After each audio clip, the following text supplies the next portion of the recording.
Hello friends, आज मैं आपके साथ इकोनॉमिक्स का एक और टॉपिक लेके आया हूँ और टॉपिक का नाम है मेन एक्सपोर्ट्स ऑफ इंडिया। शुरू करने से पहले बता दूं कि चैप्टर का नाम है फॉरेन ट्रेड और इस चैप्टर के सारे लिंक्स आपको इस वीडियो के डिस्क्रिप्शन में मिल जाएंगे।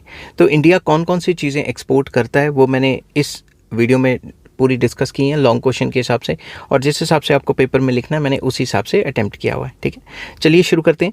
India imports and exports approximately 7,500 goods, इतने ज़्यादा गुड्स जो है वो एक्सपोर्ट इंपोर्ट करता है और ये क्वांटिटी लगातार बढ़ती जा रही है। These imports and exports have been constantly rising. India's main exports are as under. तो कौन कौन सी चीज़ें इंडिया एक्सपोर्ट करता है? नंबर 1, इंजीनियरिंग गुड्स, छोटी छोटी जो इंजीनियरिंग की चीज़ें हैं वो बना बना के बाहर भेजता है।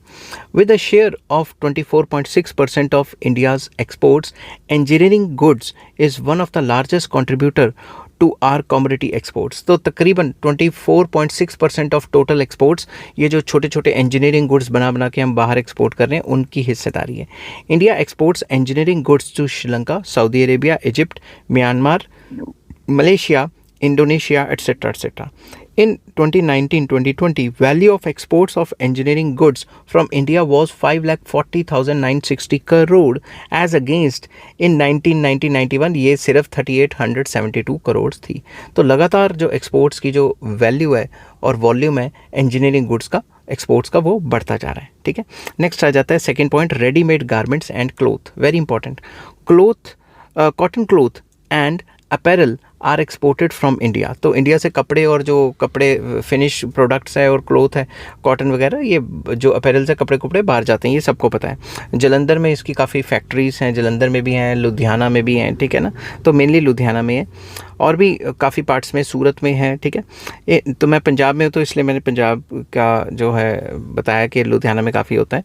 In 2019-2020 cotton cloth valued at rupees 61,857 crore was exported। ठीक है, तो जो 2019-2020 के डाटा के हिसाब से 61,000 करोड़ से ज़्यादा जो है कॉटन क्लोथ का एक्सपोर्ट हुआ है। ठीक है, apparels worth rupees 1,09,691 crore were exported इन 2019-2020। तो 1 लाख करोड़ से ऊपर के तो हमने कपड़े बाहर एक्सपोर्ट कर दिए। Export of cotton apparels is on the rise, लगातार ये एक्सपोर्ट बढ़ता जा रहा है। इन 1990-91 apparels worth rupees 4,000 crore were exported from India. तो 1990-91 के डाटे के हिसाब से 4,000 करोड़ के आसपास जाता था। ठीक है, एक्सपोर्ट। अब देखो कितने लाखों करोड़ों में जा रहा है। ठीक है, now they occupy an important place in countries exports. अब काफ़ी जो क्लोथ है या क्लोथिंग इंडस्ट्री है उसका काफ़ी एक्सपोर्ट्स में काफ़ी मतलब मेजर कंट्रीब्यूशन है। One of the major contribution, main customers of Indian cloth are Australia, Eastern Africa, America, Malaysia, Sudan, Indonesia and European Union countries. तो यहाँ पे हमारा माल काफ़ी ज़्यादा एक्सपोर्ट होता है। हालांकि ये बताना ज़रूरी है कि बांग्लादेश का जो कैपिटल जो क्लोथिंग का जो एक्सपोर्ट है वो काफ़ी तेज़ी से बढ़ रहा है। समझ की बात, अब काफ़ी ज़्यादा ब्रांड्स मेड इन बांग्लादेश के काफ़ी आप लोगों देखो मतलब स्टिकर्स दिख जाएंगे आपको। थर्ड आ जाता है James and jewellery, very important. Among the exports from India maximum increase has been witness in case of James and jewellery, क्योंकि हमारे पास जो है काफ़ी आर्टिसंस वगैरह हैं जो इन पे काम करके बाहर से पहले मंगवाते हैं हम स्टोन्स वगैरह और यहाँ पे बना बना के बाहर बेचते हैं। This sector is contributing 12.2% of the total exports.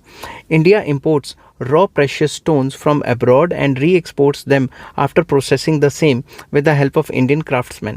तो इंडिया में क्राफ्ट्समैन की जो स्किल्स हैं वो काफ़ी अच्छी हैं, बाहर से हम इंपोर्ट कराते हैं और ये प्रेशियस स्टोन्स वगैरह और गोल्ड वगैरह और यहाँ बना बना के फिर लोगों को बाहर बेच देते हैं, तो इसको री एक्सपोर्ट कर दिया जाता है। India exports James to Hong Kong, USA, Belgium, etc. etc.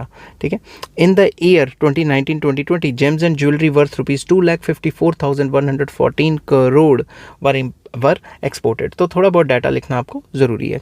Next आ जाता है handicrafts, very important. India exports handicrafts to America, Germany, Saudi Arabia and Middle East countries. तो हमारा हैंडीक्राफ्ट्स इन कंट्रीज़ में जाता है। In 2019-2020, handicrafts of the value of rupees 22,319 crore were exported. तो इसको भी इग्नोर नहीं किया जा सकता, हैंडीक्राफ्ट्स के भी काफ़ी चीज़ें हम बाहर भेजते हैं, बाहर एक्सपोर्ट करते हैं। नेक्स्ट आ जाता है computer hardware and software, one of the most important. Since 1991 export of computer hardware and software and information technology, software hardware and information technology services has been rising. हमारी IT इंडस्ट्री में तो एक type का revolution ही आ गया है। These are exported to developed countries like America, Germany, Japan, Canada, Singapore, Australia, etc. and also to many underdeveloped countries. UDC मतलब underdeveloped countries and developing countries like Saudi Arabia, UAE, Kuwait, Sri etc. तो हम काफ़ी ज़्यादा export services provide कर रहे हैं in terms of software हो गया, हार्डवेयर हो गया, ठीक है. In 2019-2020 value of their export was rupees 9,60,342 crore as compared to 256 crore in 1990-91. तो 1990-91 के हिसाब से देखें तो पता नहीं कितने गुना हमारा जो है एक्सपोर्ट हो गया है ये कंप्यूटर सर्विसेज का, ठीक है. These exports are of immense significance to India's export rate. तो भाई ये काफ़ी इंपॉर्टेंट हिस्सेदारी है जो हम बाहर IT सर्विसेज या कंप्यूटर सर्विसेज प्रोवाइड कर रहे हैं. नेक्स्ट आ जाता है पेट्रोलियम प्रोडक्ट्स. हम बाहर से रॉ क्रूड मंगाते हैं और यहाँ से रिफाइन करके बाहर दूसरे जो लेस डेवलप कंट्रीज़ हैं या फिर जो डेवलपिंग नेशंस हैं उनको दोबारा भेज देते हैं, एक्सपोर्ट कर देते हैं वहाँ पे. In recent years export of petroleum products consisting of refined petroleum and lubricants has increased significantly. ठीक है. Export of petroleum products indicates India's enhanced refining capacity. ये दिखाता है कि इंडिया में अब रिफाइनिंग कैपेसिटी, क्रूड ऑयल को रिफाइन करने की कैपेसिटी बहुत अच्छी होती जा रही है और ये सबको पता है किस किस की कंपनियां हैं पेट्रोल को रिफाइन करने की, ठीक है. In year 1990-91 export of petroleum products was 948 crore सिर्फ. बट अगर लेटेस्ट डाटा के हिसाब से देखें जो अवेलेबल था, इससे भी लेटेस्ट हो सकता है, जब मैंने वीडियो बनाई तो मतलब जब मैंने ये नोट्स लिखे तो इतना ही मेरे पास लेटेस्ट डाटा अवेलेबल था. तो 2019-2020 के डाटा के हिसाब से 3 लाख करोड़ के भी पार हम पेट्रोलियम प्रोडक्ट्स को एक्सपोर्ट कर रहे हैं. समझ की बात. नेक्स्ट आ जाता है jute products. Jute products are mainly exported to America, Argentina, Australia, Russia and Canada. तो जो भी जूट के प्रोडक्ट्स हैं, दरियाँ वगैरह और जो बोरी वगैरह बनती है या फिर जो थैले वगैरह बनते हैं वो बाहर भेजे जाते हैं. In year 2019-2020 jute products worth rupees 2428 crore were exported. Main factors accounting for the fall in the exports are competition जो लगातार बांग्लादेश, थाईलैंड से मिलता जा रहा है, इसलिए हमारी जो जूट इंडस्ट्री है वो वर्ल्ड मार्केट में इतना ज़्यादा कम्पीट नहीं कर पा रही. And increasing use of jute substitutes. तो जो जूट के सब्स्टिट्यूट्स हैं वो भी लगातार बढ़ते जा रहे हैं, ठीक है, और वो सस्ते सब्स्टिट्यूट्स हैं तो लोग उनको इस्तेमाल करते हैं, ठीक है. नेक्स्ट आ जाता है T. India is number 1 exporter of T in the world. पूरे वर्ल्ड में सबसे ज़्यादा टी एक्सपोर्ट करने वाला इंडिया है. In 2019-2020 T worth rupees 5,851 crore was exported. तो लेटेस्ट डाटा के हिसाब से थोड़ी और बढ़ गई होगी. Main customers of T R Britain, USA, Canada, Egypt, Iraq, Australia, Russia etcetera. तो हम इन कंट्रीज़ को टी भी एक्सपोर्ट करते हैं. नेक्स्ट आ जाता है metallic ores. Very important. India also exports metallic ores like manganese, mica, iron. ये चीज़ों को एक्सपोर्ट किया जाता है. These ores are sent to America, Japan etcetera. In 2019-2020 iron ore worth rupees 18,607 crore and mica worth rupees 380 crore were exported. तो इतने करोड़ का iron और मिका एक्सपोर्ट किया गया था. Price hike accounts for increase in the value of export of these ores. तो जैसे लगातार मार्केट में इन चीज़ों की प्राइसेस बढ़ रही है तो हमारी जो वैल्यू ऑफ एक्सपोर्ट्स हैं वो भी बढ़ रही हैं. नेक्स्ट स्पाइसेस, मसाले वगैरह. India export several kinds of spices like black pepper etcetera to countries like England, Germany, Italy, France, Saudi Arabia, America etcetera. तो स्पाइसेस भी इन कंट्रीज़ को एक्सपोर्ट किए जाते हैं.